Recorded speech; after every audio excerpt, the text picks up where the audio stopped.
नमस्कार, मी अजित कुलकर्णी, प्रहार जनशक्ती पक्ष शहराध्यक्ष सोलापूर। आपण परवाच डॉक्टर राखी माने यांच्या विरोधासाठी त्यांची जी प्रतिनियुक्ती झाली त्याबद्दल आपण आंदोलन केलं होतं। त्यांची वैद्यकीय अर्हता जी काय आहे शैक्षणिक ती योग्य नसल्यामुळं तसं संबंधित आपल्याला उपायुक्तांनी पत्र दिलं की संबंधित जे तुमचं म्हणणं आहे ते आम्ही शासनाकडे पाठवू। त्याच्यासाठी ते म्हणणं दिल्यानंतर आम्हाला पत्र दिल्यानंतर आता जो विषय आहे तो doctor Suhas Mane civil surgeon यांच्या कार्यालयातील भोंगळ कारभार, जेणेकरून राखी माने असतील, सुहास माने असतील, पती पत्नी एकत्रीकरणाच्या गोंडस याच्याखाली ते इथे येऊन हजर झाले। डॉक्टर सुहास माने यांच्या कार्यालयातील भोंगळ कारभार म्हणजे शासकीय कर्मचारी अधिकाऱ्यांची मेडिकल जी फाईल आहे त्या मेडिकल फाईलच्या ह्याच्यावर मेडिकल फाईलवर सही करण्यासाठी टक्केवारी घेतली जाते, 10% ते 20%। जे पोलीस आपले संरक्षण करतात त्यांच्या सुद्धा फाईलला ते स्वतः ऍडमिट होतात कधी कधी, किंवा त्यांचे नातेवाईक ऍडमिट होतात। असं असताना त्यांच्याकडून सुद्धा 10% ते 20% अशी अपेक्षा सिव्हिल सर्जनच्या ऑफिसमधनं केली जाते। त्याच्यानंतर जिल्हा व महिला बाल रुग्णालय असेल, MVG कंपनीने जे मनुष्यबळ किंवा जे काही कामगार भरती असेल त्याच्यामध्ये सुद्धा अफरातफर झालेली असं प्रहारच्या माध्यमातून संशय आहे। जनसामान्यांमधून या गोष्टीची चर्चा आहे।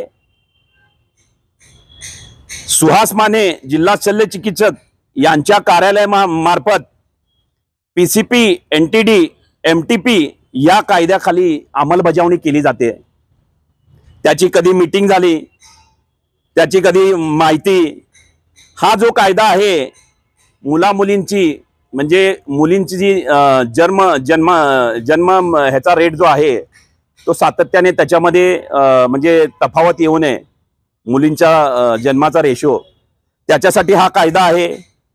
जिल्ह्यात सर्व सोनोग्राफी सेंटर असतील, MTP सेंटर असतील, याची तपासणी करून त्याच्यामध्ये काय काय कारण निघालेत, कुणी कुणी म्हणजे हे केलेलं आहे, या सर्व गोष्टीची माहिती घेणं हे CS कर्तव्य आहे।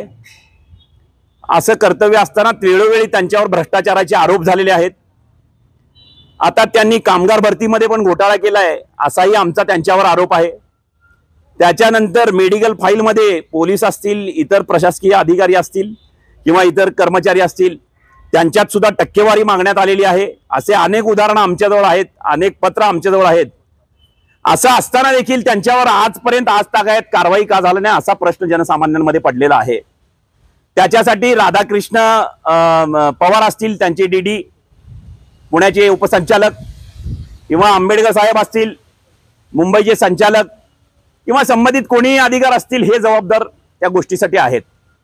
आणि राखी मानेंची ही प्रतिनियुक्ती जी आलेली आहे ही रद्द करा अशी आम्ही शासनाकडे म्हणजे फार मोठ्या प्रमाणात मागणी करणार आहोत। त्यासाठी आम्हाला आंदोलन उपोषण करावं लागलं तरी फरक पडणार नाही। शेवटी आरोग्य मंत्र्याचा आणि मुख्यमंत्री साहेबांची तिरडी या माध्यमातून काढल्याशिवाय आम्ही राहणार नाही, हे आपल्याला या माध्यमातून सांगू इच्छितो। यांच्यावर लवकरात लवकर कारवाई होणं फार गरजेचं आहे, कारण सोलापूरकरांचं आरोग्य या दोन व्यक्तींमुळे, पती पत्नी एकत्रीकरणाच्या व्यक्तीमुळे धोक्यात आलेलं आहे, हे मी आपल्याला याच्या माध्यमातून परत एकदा सांगू इच्छितो।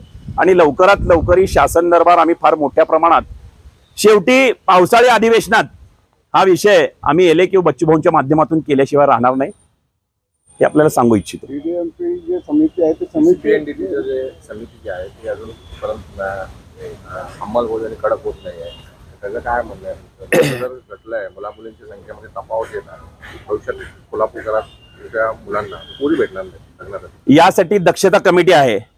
त्या दक्षता कमिटीचा वेळोवेळी मीटिंग होती का नाही, कलेक्टर ऑफिसमध्ये असतील किंवा CS ऑफिसमध्ये असेल, वेळोवेळी याची मीटिंग घेणं आणि त्याच्यावर अंमलबजावणी झाला, ते काय काय यांनी याच्यामध्ये निर्णय घेतलं हे शासनाला कळवणं फार गरजेचं आहे।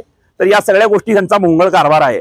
म्हणजे सगळे सोनोग्राफी सेंटर असतील, आता तुम्ही म्हटल्याप्रमाणे मुलांचा रेशो असेल, मेडिकलच्या फाईलमध्ये असेल, किंवा त्यांच्या भरतीच्या त्या कंपनीच्या द्वारे, नाशिकची कंपनी आहे त्या कंपनीच्या द्वारे ह्यांनी सगळा घोटाळा केलेला आहे। हा सगळा घोटाळा प्रहार बाहेर काढल्याशिवाय राहणार नाही. धन्यवाद.